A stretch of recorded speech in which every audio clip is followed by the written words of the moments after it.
Welcome back to GDT Tech Reviews. In this video we are going to do a detailed review and pick the top 5 best PC cases, 2022.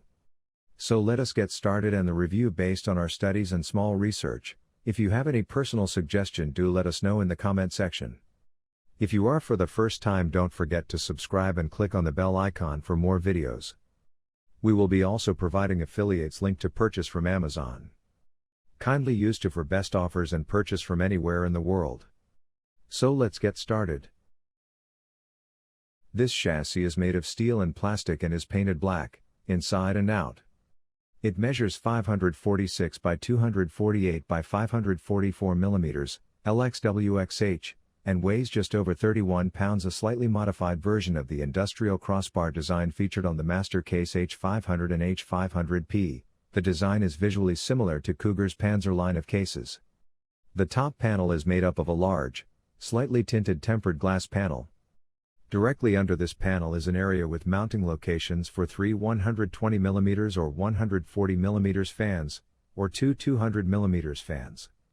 The revamped structured bar design features large ventilation holes running along both sides of the front and top panels with dual-layer black metal mesh, a coarse perforated metal, backed by fine metal screening material, embedded in the frame. These air intake vents provide a path for fresh air to be drawn into the chassis. The area between the top panel and the front panel is slanted at a 45 degrees angle. This area is home to 4 USB 3.0 and 1 USB 3.1 Type-C ports, headphone and microphone jacks, a hard drive activity LED and a reset and power button. The reset button can also be used to manually control RGB lighting functions. Note that if you plan on utilizing all 4 USB 3.0 ports, you will need a motherboard with dual 3.0 headers or a 20-pin splitter cable. Packed with premium features and top-notch thermal and acoustic performance, there are a number of reasons to choose the Cooler Master Case H500M. Its ability to accommodate a wide variety of system builds makes it easy to recommend to just about anyone, if they have the money. With so many companies vying for your hard-earned money, it seems like there isn't a brand out there that doesn't have a premium chassis packed with all the bells and whistles, including tempered glass panels, addressable RGB lighting, USB Type-C ports and water cooling options galore. One such company competing for your attention is Cooler Master with the latest entry in its Master Case line of chassis.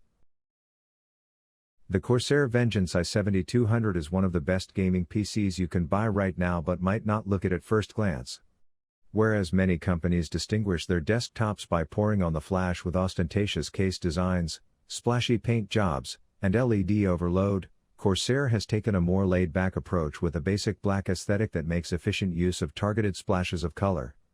As a result, this computer looks like it's a lot more mature while also being something you won't mind displaying to the world. When turned off, the Corsair Vengeance i7200 looks like an old-school gaming desktop. The Corsair 4000D Airflow case may be a mid-tower ATX model, but it still projects the appearance of a hulking black monolith, with a tinted window side panel providing a dim view of the interior. But press the power button, and the system dazzles with color from an elaborate RGB lighting setup. The 3 fans on the front panel, covered by a removable grille with the Vengeance logo at the top, each cycle colors independently. White flashes that look like random lightning hits augment the RGB effects. Like most gaming desktops, the Corsair Vengeance i7200 provides a decent selection of ports. On the motherboard itself are 6 USB ports, 2 USB 2.0 for the keyboard and mouse, 3 USB 3.2 General 2 Type A, and 1 USB 3.2 General 2 Type C, HDMI and DisplayPort connectors, a 2.5G Ethernet jack, 6 HD audio jacks, and a single PS/2 port. The graphics card also offers 2 HDMI ports and 3 DisplayPort connectors.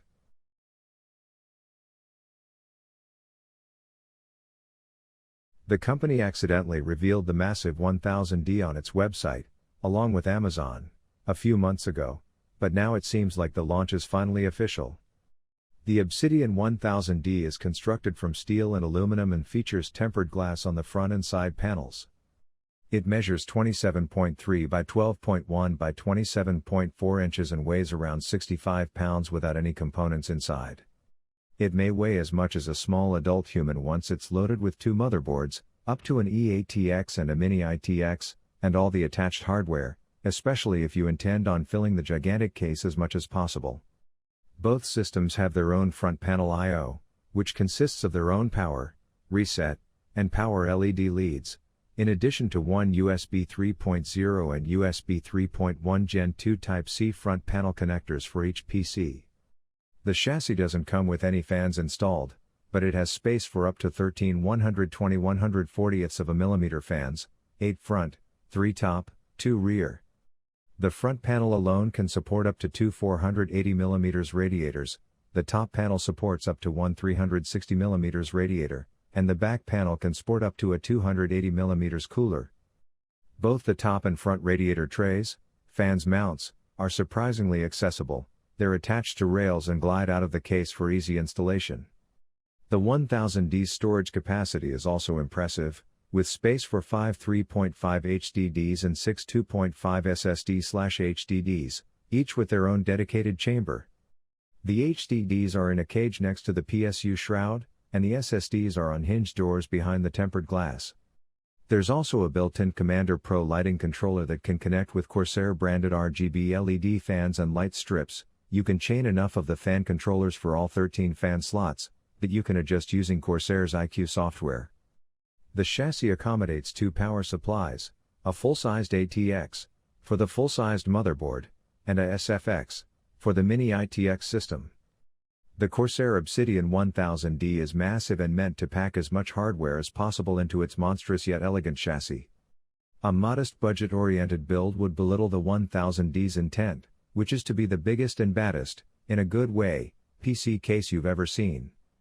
At $500, it's clearly not priced for the masses.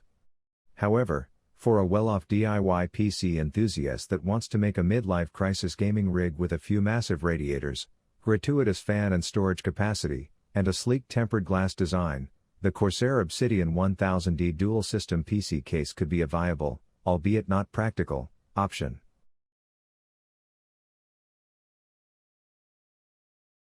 The NZXT H710i mirrors the style of many of the company's other cases. Aesthetics being a matter of personal taste, it's hard to objectively judge a case based off of its appearance. Some folks will think that the H710i comes off looking rather bland, others will appreciate the relative lack of bling. The front I/O panel, technically, on the top of the case, is surprisingly light, with few ports and the power button. You get a single 3.5mm audio jack here, along with two USB 3.1 Gen 1 Type-A ports and one USB 3.1 Gen 2 Type-C port. You'll need an up-to-date motherboard with a Type-C header to use the latter port, so check for that or plan to shop for an adapter or a PCI Express card with the header.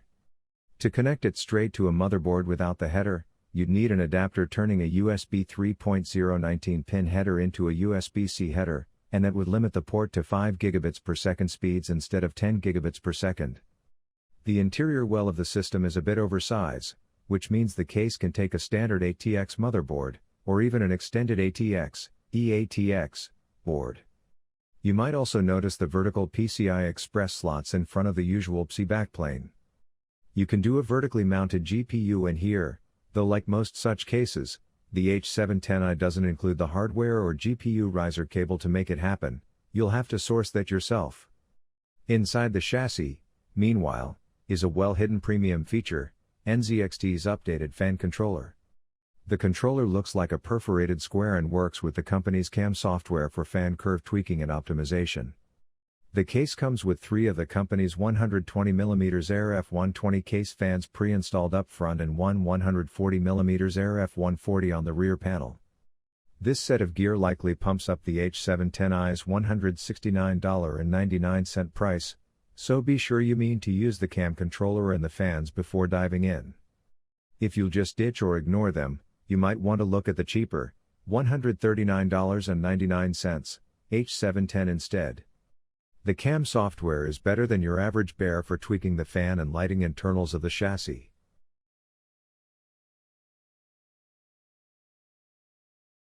Lian Li's Lancool 2 mesh performance comes with, you guessed it, a mesh front panel that is easy to remove by tugging it at the bottom. The front doesn't feature any fancy design elements aside from the Lian logo at the bottom, but if you were to install RGB fans in the front, or opt for the RGB variant, you would get a cool effect seeing the RGB lit fans through the mesh. This RGB variant costs the same $90 and comes with 3 RGB fans, but they'll be 120mm in size and you'll miss out on the fan controller and PWM control. A white RGB variant can also be had for $95. Both sides of the chassis have tempered glass panels, which is typically a controversial decision. We're not often fans of tempered glass on the cable side of a chassis as it reveals your handiwork, or lack thereof, but Lian has placed covers over the cables to hide all the mess.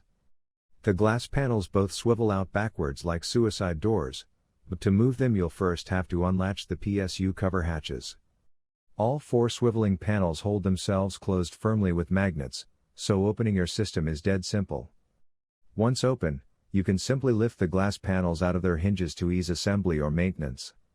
To cool your system, Lian ships the performance variant of this case with one rear 120mm fan and 2 140mm spinners at the front intake. At this price, those are wildly lavish inclusions, especially if you consider that these are PWM fans and a 3-speed fan controller comes included, too. There is no filter at the front of the case, which will help airflow. This will generate more dust in the system, but that's a compromise you'll have to be willing to make for the performance benefits. Besides, the panels open extremely easily for cleaning. The PSU intake does get a fine mesh air filter that slides out the back, which is nice as the bottom would be much more difficult to access for regular cleaning. At the top of the chassis you can mount up to 2 140mm fans or a 240mm radiator, with the front supporting up to 280mm and 360mm radiators. You'll run into the PSU shroud, but it has a segment that's easily removable to make room. Thoughtful. CPU coolers can be up to 176mm, 6.9 inches, tall and GPUs up to 384mm, 15.1 inches, long.